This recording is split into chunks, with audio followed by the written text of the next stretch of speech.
નમસ્કાર દર્શક મિત્રો, આપ જોઈ રહ્યા છો મંતવ્ય ન્યૂઝ। ગગન ગાજે ને મોરલા બોલે, ગગન ગાજે ને મોરલા બોલે, માથે ચમકે વીજ।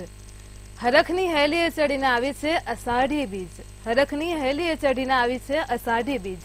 જય જગન્નાથ। તો મંતવ્ય ન્યૂઝ પર આપ સવારથી જ આજે દિવસભર ભગવાન જગન્નાથ જે અમદાવાદમાં નગરચર્યાએ નીકળ્યા છે તેનો લાવો માણી રહ્યા છો। હાલ જો વાત કરીએ અમદાવાદની, તો અમદાવાદમાં ભગવાન જગન્નાથની રથયાત્રા કાલુપુર પાસે પહોંચી ચૂકી છે। આવી રૂઢી આવી છે આજે અષાઢી બીજ।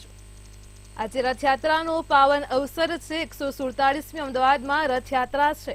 તો હાલ રથયાત્રા અમદાવાદમાં કાલુપુર ખાતે પહોંચી ચૂકી છે। કર્ણાવતીમાં ઝાલરું વાગી રહ્યું છે। જય રણછોડ માખણ ચોર। અમદાવાદીઓમાં આજે એક અલગ જ પ્રકારનો ઉત્સાહ છે। આજે 7 જુલાઈને રવિવારના પાવન દિવસે અષાઢી બીજ છે અને ત્યારે ચુસ્ત પોલીસ બંદોબસ્તની વચ્ચે અમદાવાદમાં લોકો ભક્તિના રંગે રંગાયા છે। અમદાવાદ આખું ભક્તિના રંગે રંગાયું છે। અમદાવાદમાં ભક્તોનું ઘોડાપુર ઉમટી પડ્યું છે।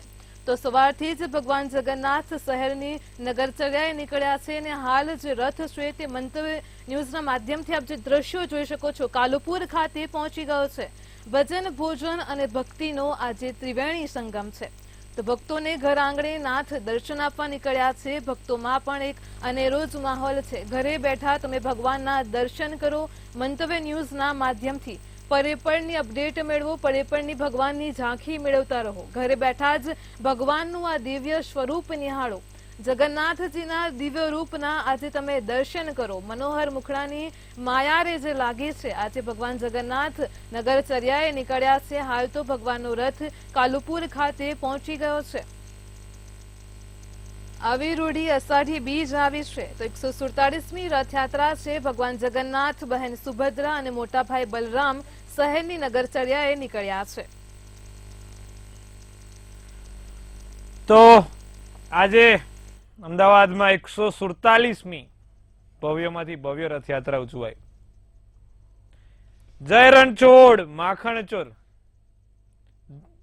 જય રણછોડ માખણ ચોરના નામથી આ રથયાત્રા આખા સમગ્ર વિશ્વમાં આપણી પૃથ્વીની ધરા પર ભગવાન જગન્નાથનો રથ ફર્યો અને આપણી આ ધરતી, આપણી આ ધરા પાવન થઈ ગઈ। ભગવાન જગન્નાથ જે જગન્નાથ છે, જગન્નાથ છે, જે પોતે સમગ્ર સૃષ્ટિને, ના માત્ર સૃષ્ટિને પણ સમગ્ર બ્રહ્માંડને ચલાવે છે, તેવા ભગવાન જગન્નાથના કોટી કોટી વંદન હો। સૌને જય જગન્નાથ, જય રણછોડ માખણ ચોર। ડાકોરના ઠાકોર એવા રાજા રણછોડના આજે તમે ધામમાં જાઓ, લાખો જણો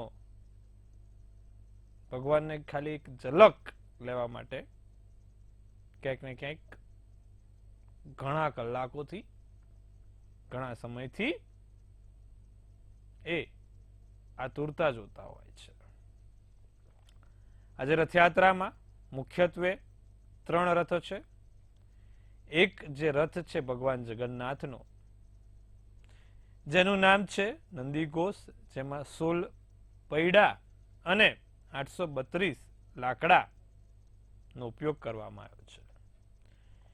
જ્યારે બીજો રથ છે એ ભગવાન બાલભદ્ર બલરામજીનો છે, તેને તાલધ્વજ કહેવાય છે અને સ્વયં તાલવ નામના રાજાએ આ રથ આપ્યો હતો। તાલવ દેવતા હતા અને એમને ભગવાન બલરામને આ રથ આપેલો છે। અને પછી આવે છે આ સુભદ્રા દેવીનો રથ, જેને પદ્મધ્વજ કહેવાય છે। દરેક રથની અલગ વિશેષતાઓ રહેલી છે। ભગવાન જગન્નાથજીનો રથ પીળો, તો બાલભદ્રજીનો રથ લીલો અને જ્યારે સુભદ્રા દેવીનો લાલ।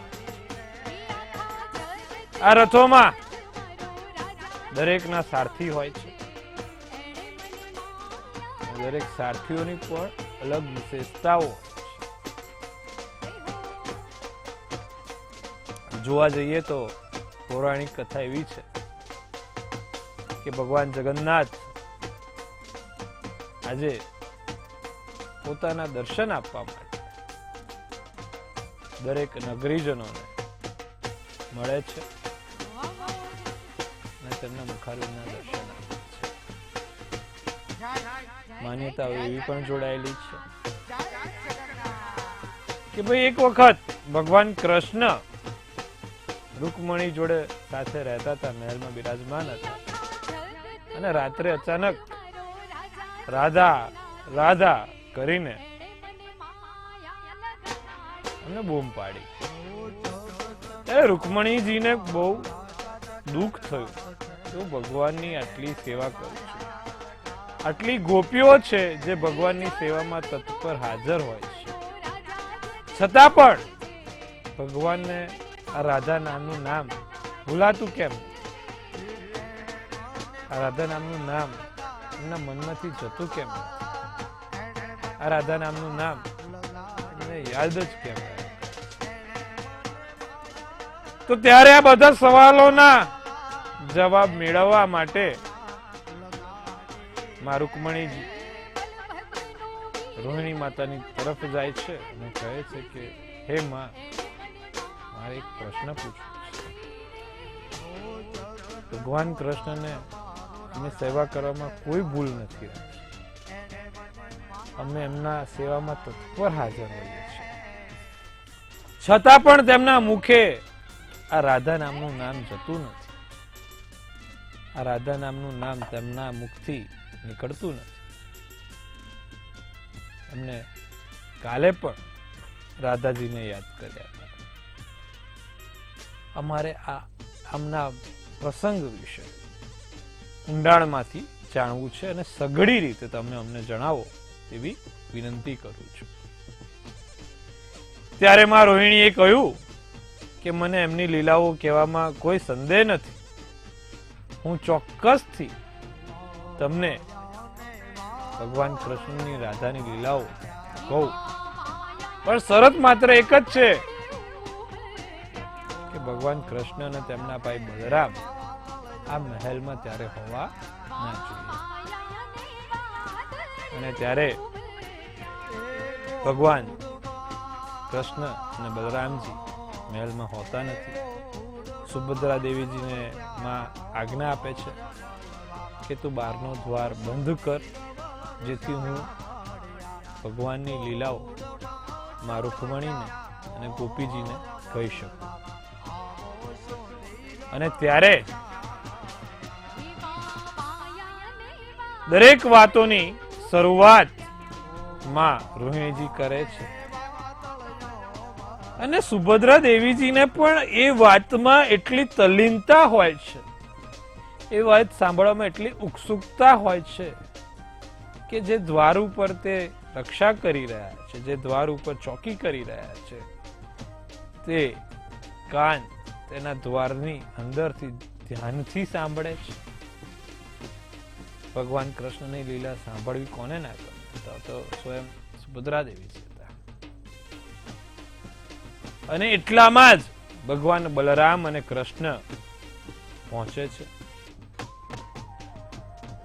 અને જ્યારે ભગવાન બલરામ અને કૃષ્ણજી પહોંચે છે તો એ પણ એટલી ઉત્સુકતા સાથે એમની પોતાની લીલાઓ સાંભળવામાં રસ લે છે.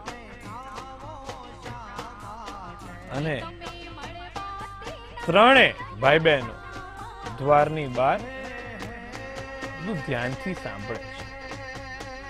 આ ધ્યાનથી સાંભળતા સાંભળતા એ એટલા તલ્લીન થઈ જાય છે કે એમનું શરીર સંકોચાઈ જાય છે, આંખો મોટી થઈ જાય છે. અને એટલામાં જ શ્રી નારદ મુનિજી ત્યાં પધારે છે. નારદજી તો તમે જુઓ તો એમને ઘણા વિષ્ણુજીના અને કૃષ્ણજીના રૂપો જોયા છે, પણ જે આ રૂપ એમને સમક્ષ જોયું એ કોઈ દિવસ વિચારેલું નતું. આ રૂપ જે જોયું એ જોઈને નારદજીએ પ્રાર્થના કરી કે ભગવાન કૃષ્ણજી આ સ્વરૂપ મેં જે જોયું અને હું જે પાવન અને ધન્ય થયો આ સ્વરૂપ જોઈને, એ દરેક નગરજનો સ્વયં આ કળિયુગમાં જોવે તો એનાથી અતિ સુંદર કોઈ નહીં, એનાથી અતિ સુંદર કશું જ નહીં. ત્યારે ભગવાન કૃષ્ણે તથાસ્તુ કીધું ને ભગવાન કૃષ્ણે કીધું કે હું આ મારું જગન્નાથનું સ્વરૂપ આ કળિયુગમાં દુઃખ હર્તાની પ્રતીક તરીકે જણાતું હશે. ભગવાન અને ભક્તિના ભક્તો સાથેનું મિલન તરીકે ઓળખાતું હશે. અને હું સ્વયં આ સ્વરૂપના દર્શન આપવા માટે નગરીજનોને અષાઢી સુદ બીજના દિવસે પહોંચીશ અને જે નગરજનો મારા રૂપનું દર્શન કરશે, મારો રથ ખેંચશે, મારા રથનો ભાર ઉપાડશે, તેના જીવનમાંથી હું એના દુઃખોનો ભાર ઓછો કરીશ, મોક્ષની પ્રાપ્તિ કરાવીશ, એની જીવનની કષ્ટતા દૂર કરીશ અને એનું જીવન સુખથી ભરી દઈશ. તો બોલો જય જગન્નાથ, જય જગન્નાથ.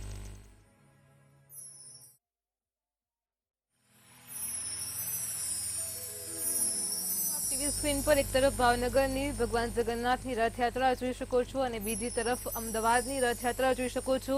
ઓડિશાના પુરીની રથયાત્રા બાદ દેશની બીજા નંબરની સૌથી મોટી રથયાત્રા એટલે અમદાવાદની ભગવાન જગન્નાથની રથયાત્રા. તો આજે તમે મંતવ્ય ન્યૂઝના માધ્યમથી સવારથી લઈને દિવસભર ભગવાન જગન્નાથની નગર ચર્યાએ નીકળશે અને હાલ તેમનો રથ કાલુપુર ખાતે પહોંચી ગયો છે. તો ભાવનગર રથયાત્રામાં પણ ભક્તોનું ઘોડાપુર ઉમટ્યું છે. એક તરફ ભાવનગરની રથયાત્રામાં આપ જોઈ શકો છો કે ભાવિ ભક્તોમાં છે અનેરો ઉત્સાહ જોવા મળી રહ્યો છે. ભજન મંડળીઓની સાથે નાચગાનની સાથે લોકોમાં ખૂબ જ ઉત્સાહ છે. તો જય જગન્નાથના પણ નારા સંભળાઈ રહ્યા છે. એક તરફ ભાવનગરની રથયાત્રા તમે જોઈ શકો છો તો ટીવી સ્ક્રીન પર એક તરફ અમદાવાદની પણ રથયાત્રા. દેશમાં ત્રીજા નંબર અને ગુજરાતમાં બીજા નંબરની રથયાત્રા એટલે કે ભાવનગરની રથયાત્રા. ભાવનગરની આ 39મી રથયાત્રા છે તેને સવારે શાસ્ત્રીય વિધિ પ્રમાણે ભાવનગરના સુભાષનગરથી પ્રસ્થાન કરવામાં આવી હતી. હાલ રથયાત્રા છે તે ભાવનગરના કહી શકાય કે રૂપામ ચોક છે ત્યાં આગળ પહોંચવાની તૈયારીમાં છે.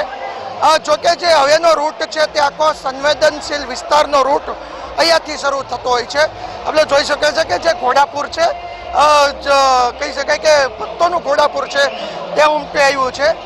બીજી તરફ વાત કરીએ તો જે રીતના આ રૂટ હું તમને દેખાડવા માંગીશ કે રૂપમ ચોકથી જે રીતના 1.5 થી 2 કિલોમીટરનો રૂટ છે તે હવે સંવેદનશીલ રૂટ છે તે શરૂ થઈ છે. એટલે કે કહી શકાય કે પોલીસની હવે જે આખરી જે રૂટ છે પોલીસને જે લોખંડી બંદોબસ્ત છે ગોઠવવો પડે છે તે રૂટ છે. કારણ કે આ રૂટ છે સંવેદનશીલ વિસ્તારનો રૂટ કહેવાય છે. રૂપમ ચોકથી હલુરિયા ચોક સુધીનો રૂટ રથયાત્રાનો છે તેને સંવેદનશીલ હોવાથી પોલીસ બંદોબસ્ત પણ ચુસ્ત ગોઠવવામાં આવે છે. હાલ જે ભક્તોનું ઘોડાપુર છે તે રૂપમ ચોક ખાતે આપણે જોઈ શકીએ છીએ કે પગ મૂકવાની જગ્યા પણ નથી મળતી.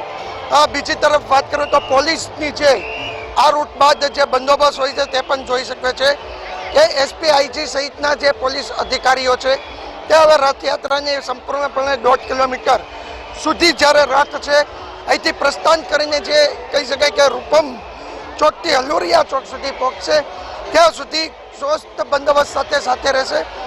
હાલ કહી શકાય કે ભગવાનની જે રથયાત્રાનું ભાવનગરમાં જે સવારે પ્રસ્થાન થઈ તે 18 કિલોમીટરનો રૂટ છે તે પૂર્ણ કરીને રાત્રે નિજ મંદિરે પરત ફરશે.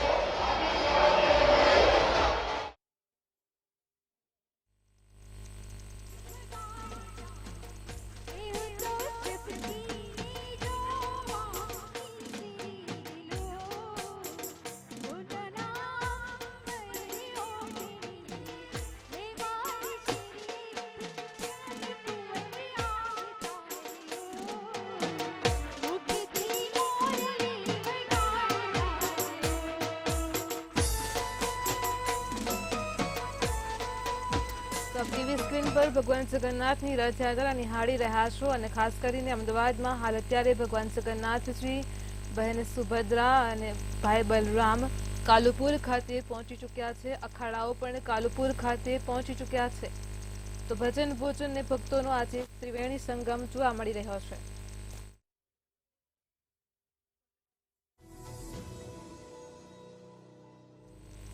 તો આજે સમગ્ર અમદાવાદમાં ભક્તિમય માહોલ છે. લોકો ભગવાન જગન્નાથના દર્શન કરીને ખુશીનો અનુભવ કરી રહ્યા છે. દેશભક્તિના ગીતો પણ આપણને સાંભળવા મળી રહ્યા છે. તો પ્રસાદ મળતા બાળકોમાં પણ એક ખુશીનો માહોલ છે. મંતવ્ય ન્યૂઝના માધ્યમથી તમે ભગવાન જગન્નાથના દિવ્ય સ્વરૂપના દર્શન કરી રહ્યા છો. તો સાથે જ 147મી રથયાત્રામાં ચુસ્ત પોલીસ બંદોબસ્ત પણ ગોઠવવામાં આવ્યો છે. આજે અષાઢી બીજનો રૂડો અવસર આવ્યો છે. ભગવાન નગરચર્યાએ નીકળ્યા છે. લોકોને દર્શન આપવા માટે નીકળ્યા છે. દૂર દૂર સુધી, જ્યાં સુધી આપણી નજર પહોંચે છે ત્યાં સુધી આપણને માનો મહેરામણ જ જોવા મળે છે. રસ્તાની બંને તરફ ભારે ભીડ છે. તો સાથે જ પોલીસનો પણ ચુસ્ત બંદોબસ્ત છે. ગજરાજ, અખાડા, ટ્રક, ભજન મંડળી સાથે જ પ્રસાદની જો વાત કરીએ તો મગ જાંબુનો પ્રસાદ પણ લોકોને વેચવામાં આવે છે. તો અમદાવાદ ભક્તિના રંગે રંગાયું છે.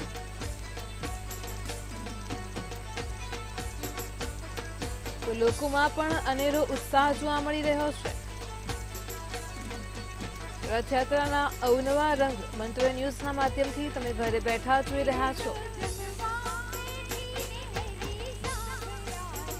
તો ભક્તોને ઘર આંગણે જ આજે નાથ દર્શન આપી રહ્યા છે. ઘરે બેઠા જ તમે મંતવ્ય ન્યૂઝના માધ્યમથી ભગવાનના દર્શન કરી રહ્યા છો. આજે 147મી રથયાત્રાનો અનેરો અવસર છે. દેશની બીજા નંબરની સૌથી મોટી રથયાત્રા તમે મંતવ્ય ન્યૂઝના માધ્યમથી ટીવી સ્ક્રીન પર હાલ નિહાળી રહ્યા છો. ભગવાન જગન્નાથજીના દિવ્ય સ્વરૂપના દર્શન કરી રહ્યા છો. તો આજે રથયાત્રા છે તેમાં 18 ગજરાત છે, 30 અખાડા છે. અખાડામાં કરતબ કરતા યુવકો પણ નજરે પડે છે. ભજન મંડળીઓ પણ છે. તો સાથે જ મામેરું લઈને ભાવિ ભક્તો પણ જોવા મળી રહ્યા છે. તો સાધુ સંતો મહંતો પણ આ રથયાત્રામાં જોડાયા છે. આજે કર્ણાવતીમાં ઝાલરું વાગી રહ્યું છે. જય રણછોડ માખણ છોડનો નાદ પણ જોવા મળી રહ્યો છે. ચુસ્ત પોલીસ બંદોબસ્તની વચ્ચે રથયાત્રા હાલ અત્યારે કાલુપુર ખાતે પહોંચી છે. અખાડાઓ પણ પહોંચી ચૂક્યા છે. તો સાથે જ જગન્નાથની રથયાત્રામાં હાથી પણ જોવા મળી રહ્યા છે. આપણે દ્રશ્યો જોઈ શકો છો. ભાવિ ભક્તોમાં ખૂબ જ ઉત્સાહનો માહોલ જોવા મળી રહ્યો છે. જ્યાં સુધી આપણી નજર પહોંચે છે ભાવિ ભક્તો જોવા મળી રહ્યા છે. ભારે ભીડ છે. ભક્તોનું ઘોડાપુર ઉમટ્યું છે. તો સાથે જ ચુસ્ત પોલીસ બંદોબસ્ત પણ છે. આ ત્રણેય રથો હાલ કાલુપુર ખાતે પહોંચી ચૂક્યા છે.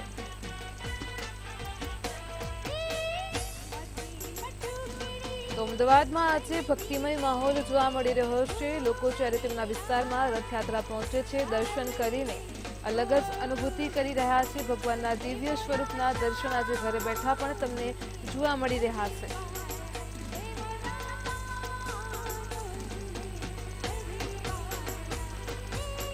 જગન્નાથજીનો રથ, સુભદ્રાજીનો રથ અને બલભદ્રજીનો રથ, ત્રણેય રથ હાલ અત્યારે કાલુપુર ખાતે પહોંચી ચૂક્યા છે. આપ ટીવી સ્ક્રીન પર ત્રણેય રથના દ્રશ્યો જોઈ શકો છો. અમદાવાદમાં આજે 147મી ભગવાન જગન્નાથની રથયાત્રાના દ્રશ્યો છે.